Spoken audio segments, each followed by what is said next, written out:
I've seen a growing trend lately, a trend where massage therapists are moving away from accepting tips.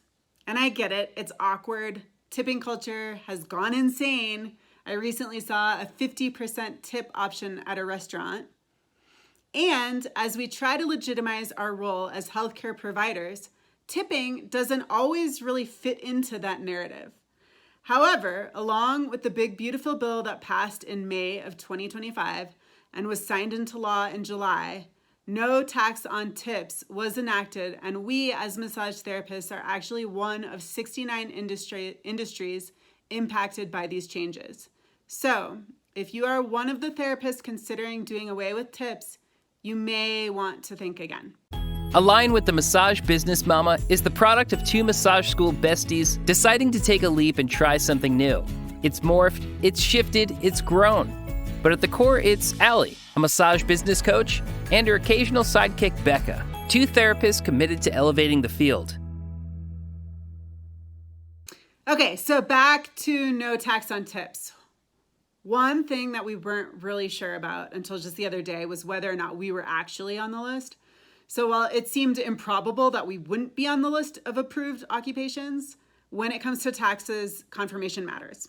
So just recently on September 2nd, the U.S. Treasury Department released a preliminary list of 68 occupations eligible for the new federal tax deductions on tips, and massage therapists is officially included.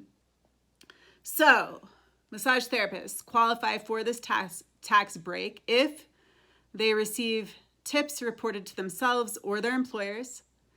Their total tips are within the $25,000 annual deduction limit, and they are eligible to pay income taxes, meaning that they make at least $14,600 or more. So one thing that I've seen a lot of confusion around when it comes to this bill is what cash tips actually mean. So the wording in the bill, it's confused a lot of people. So the bill uses the term cash tips as a technical classification. But credit card tips, Venmo tips, checks, and any other reported gratuities count as long as you've included them in your earnings statement and reported them properly. So if you receive a tip, no matter the form, it qualifies if you report it. Okay, yeah, so cash tips is all tips. Thanks for the clarity on that. I found that super confusing when I was reading through all this information too. And if you need a little more clarification, all these documents and facts are on irs.gov. Okay, so the key here, we must report the tips to get the benefit. So unreported tips do not qualify and are still, as always, illegal to hide from the IRS.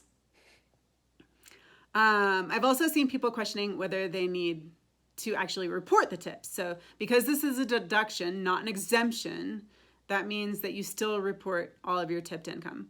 But then at tax time, you can deduct up to $25,000 of those tips from your federal taxable income. So this, to me, Al, and please correct me if this doesn't resonate, but this feels a lot like the typical deductions that you can take versus itemized deductions on your personal taxes. Does that sound right? Yeah, so that's a good question. So I've been seeing some misinformation pop up on the web about this. So people are claiming that this deduction only applies to those who itemize their deductions rather than those who claim the standard deductions. That isn't true. Most people hear deduction and instantly they think, oh, that's something I only get if I itemize. This tip deduction doesn't work the same way as most deductions. So normally when you hear deductions, it's something you claim after you've decided whether to take the standard deduction or itemized deduction, like mortgage interest, charitable donations, things like this. But the No Tax on Tips Act is set up differently. The tip deduction is what's called an above the line deduction. And that means that it gets taken out of your income before you ever get to the part of your taxes where you choose between standard versus itemized. So the bottom line is whether you claim the standard deduction or itemized deduction, you still get the benefit. It's a way of lowering how much of your income is considered taxable in the first place. So another thing to note is that this doesn't mean you won't pay tax on your tips. It only removes tips from federal income tax, not from Social Security tax, not from Medicare tax, not from self-employment tax if that applies to you, and not from state income tax unless your state were to enact a similar rule, which we are not getting into individual state rules at this time, nor Yeah. will we probably ever. This I find this so confusing, and this is a great reason why you should have an accountant. Yeah. So after 2025, the we'll need to get more clarity on how this tax rule changes for the no tax on tips in the big beautiful bill. So I would just say massage therapists like keep on top of this updated information, and I'm sure Allie and I will continue to provide updated information as we see it coming down the pipeline. Yeah. So you'll still pay payroll taxes on tips, but yes, your federal income tax will be lower. There are some limitations to that too. So there's an income eligibility cap. So if you make above a certain amount, then you are disqualified from this. So if you as a single filer make more than $150,000, you do not qualify. Or as joint filers, if you make more than $300,000, you will not qualify for this. Also, if your adjusted gross income exceeds these amounts, the deductions gradually phase out, reducing by $100 for every $1,000 over you earn over that threshold. In addition to a cap, there's also a minimum floor as well. So if you're not making very much, you also don't qualify for these deductions. So some of these numbers, as a single filer, if you make less than $14,600, you won't qualify. As a head of house, if you make less than $21,900, you won't qualify. For a married couple filing jointly, less than $29,200. Those are some of the numbers, and so I'm such a visual person, and I do want to just clarify. I did find a bell curve visual on bipartisan.org. We'll put that in the show notes. But so what you're saying is that like 150 and 300, 150 for single and 300,000 for married is the cap where you're going to receive the maximum benefit of the deduction. Yes. Yep. And then after that amount, if you're making more than that, you kind of incrementally lose Yes. Lose the deduction by a percentage, correct? Yeah, correct. Okay. Yep. So Becca, another thing that I was just driving around thinking about this as I was preparing for this show, and I realized that there's some other bigger implications that I hadn't initially even thought of, but I know, sometimes as a self-employed person, I'm like adjusting my income here and there to meet different needs that I have. And as I was thinking about, how maybe paying less in taxes could affect how much I paid myself, I realized that there's other bigger implications regarding things like health insurance and medical leave programs. So hypothetically, if my income were to go up or down because I potentially paid myself a different amount, that could affect health insurance subsidies. So in Colorado specifically, you lose your subsidies if you make under $1,700 a month or $20,400 a year, and then you would have to go on Medicaid. So this is something to consider. Are you willing to go on Medicaid? I know for myself personally, I have certain doctors and network that I am not willing to lose. They mean too much to me. So if you are in that place where you're thinking about playing with your income, this is something to think about.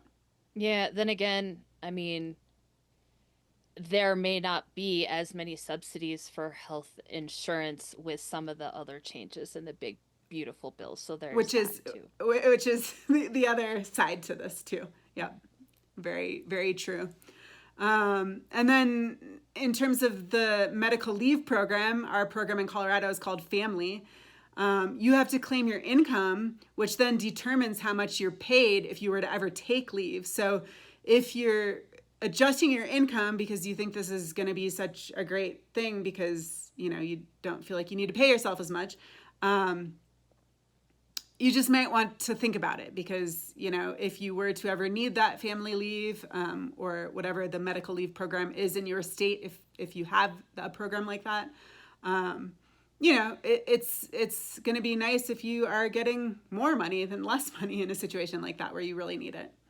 Yeah, that's super interesting. And as business owners, or being self-employed, like we do have the ability to adjust those things. Like what it brings to mind for me is like when we were preparing to buy a house, and we did buy a house, yay. But we had to play with those numbers so that we would qualify for certain things. And it just really takes a lot of like advisors. Like I relied on a lot of people that know a lot more than me to help me figure that stuff out. So yeah. And just, taking some time to think it through before you just make changes that potentially could have bigger implications than, simply, putting more money in your pocket. Yeah. Right. With the Whatever quick thing that seems like it's the best, like really, think this through. There's a lot more complicated facets to it than might be on the surface for sure. Yeah. So again, if you're one of the therapists considering no longer accepting tips, here are a couple of reasons why you may want to think again. So before the no tax on tips law, it really didn't matter much whether or not you accepted tips. Either way, your income was taxed the same. But now therapists who do accept tips may have an advantage.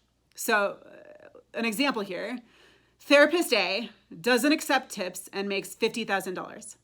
They'll pay income tax on the full $50,000. Therapist B does accept tips. So they have the same income, $50,000, but $10,000 of that is tips. At tax time, they only pay income tax on $40,000. So we're assuming both therapists work the same number of hours. We're assuming that the therapist who doesn't accept tips had adjusted her rates to be maybe a little higher so that she didn't have to deal with the awkward tipping culture, which I totally get. So they both earn the same amount of money in the same time, but the one who accepted tips walks away with a smaller tax bill and more money potentially in her pocket. So the real distinction now is that accepting tips isn't just about client appreciation. It's about using the tax code to our advantage. Something that we hear a lot about other industries using the tax code to their advantage. And it's our time to really understand what that means for us. Yeah, thanks for breaking that down. I think that adds some simplistic clarity to, how that would affect us. Okay, so what to do now?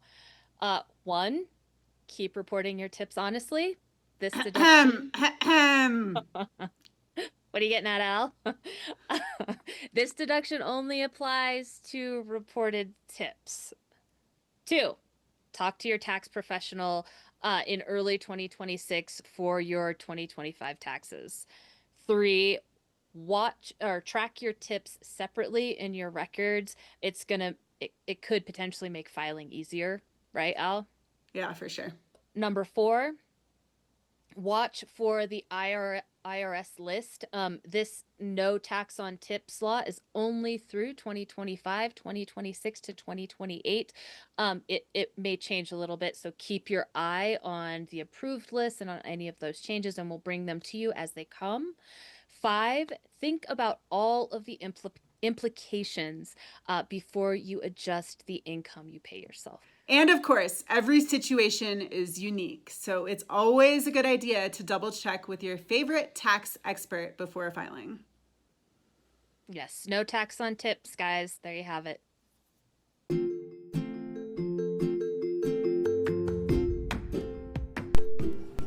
Thank you so much for listening. And please reach out to us if you have any questions or topics you would like covered. We love suggestions. Find us at www.alignwiththemassagebusinessmama.com. Also, we wouldn't hate it if you were inclined to share or review our episode. Until next time, stay healthy, massage therapists.